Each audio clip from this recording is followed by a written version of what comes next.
Hello everyone, greetings from Abu Dhabi. Today I'm going to tell you what's happened to one of my rescue orchids that I've kept bare rooted. As you know, you've seen this one before. This one, remember I told you it had some purpling on its stem, and I thought it had some sort of a disease. So I got nervous and I took it out of its potting media and I left it there, bare rooted, and it sits in this bottomless vase thing here. I've just put a little glass bowl underneath to catch any drips of water with some stones in there to break up the surface tension so it can have some nice humidity going on there. And basically it rewarded me with this beautiful spike, as you all know, and these beautiful blooms. Here we go. It just sprouted out this secondary spike from here. This is why I don't like to actually cut spikes off when I get a rescue orchid, because they can reward you. And it gave me these beautiful blooms. And I've got another rescue orchid here that I'm putting in water as well.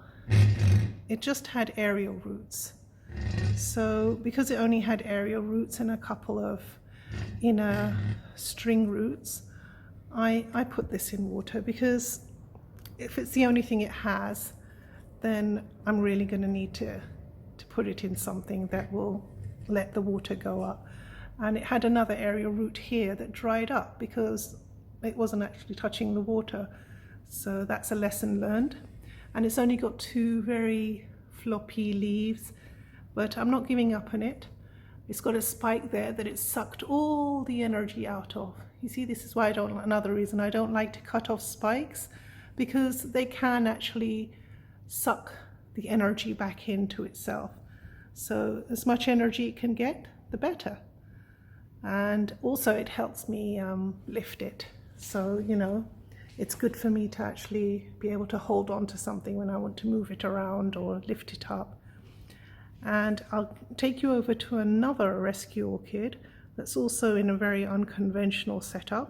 Let me take you over.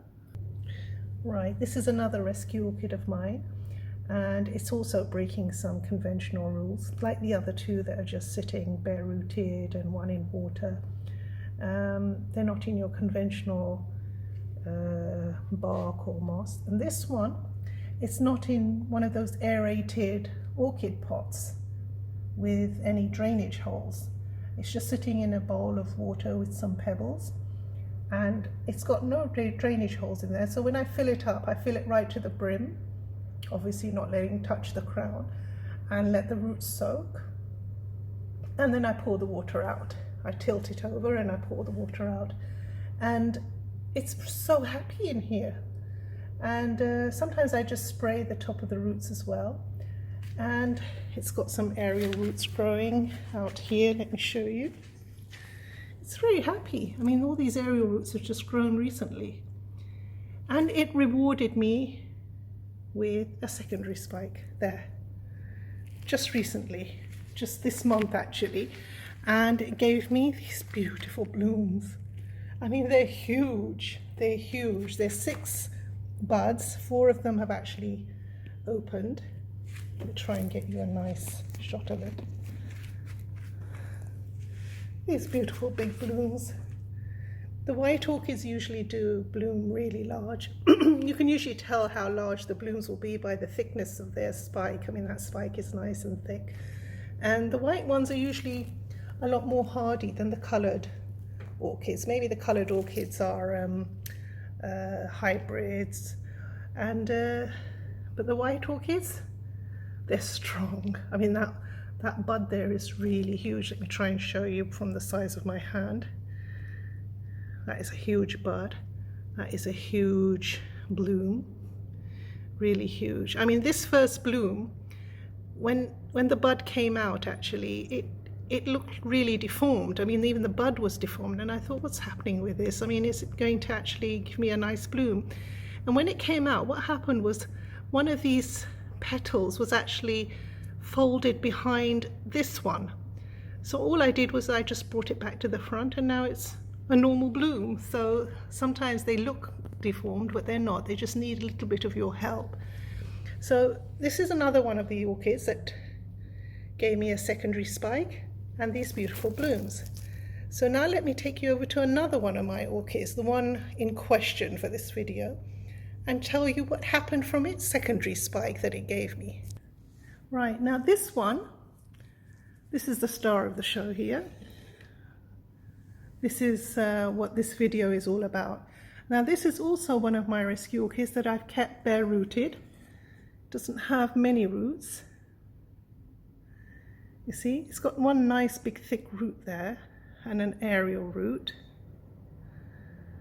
and the others are pretty much dried up. I haven't taken that sheath off because sometimes the sheath can actually protect the crown from any water damage, so I've kept it on in this case, and I keep it here in this bowl, and it's happy, and it produced recently a secondary spike. So I thought, wow, nice. So now I'm going to have some blooms. And let me show you what it actually grew. Here's a secondary spike. Okay, let me turn it around so you can get a better view. Here's a secondary spike, and look what it's growing. They are not buds. I mean, that is not a bud.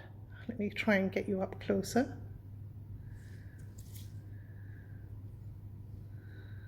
Is that a bud? Is that a bud? I mean, what are they? I'll try and let it focus. And what are they? My friends, we have a phenomena here that I've never seen before. I think I've got 3 or 4 keikis growing on one secondary spike. I didn't even realize they were keikis until they've grown a little bit. I did find the buds a bit odd shaped, but I thought maybe they're just strange shaped buds. Sorry, let me focus again. That one looks like it's blasting. I don't know what that one's doing. In fact, there's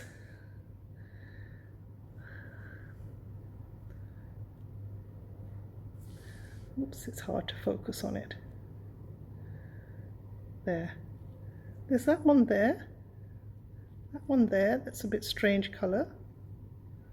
And then there's this one, I don't know what that is. And then this is obviously a keiki or another spike. I'm not sure. I mean, is that a keiki or another spike? So I'm going to have to keep you guys updated, because I thought they were keikis. They could also be further spikes on a spike. You know, secondary, tertiary spikes on the secondary spike. So let me keep you updated on these, because this is a rare phenomena in my eyes, and it's just showing you chaps and girls what can actually happen if you just let the orchid be. I mean, don't start chopping things off, because it can reward you with these strange anomalies. So let's keep an eye on this. Let's call this orchid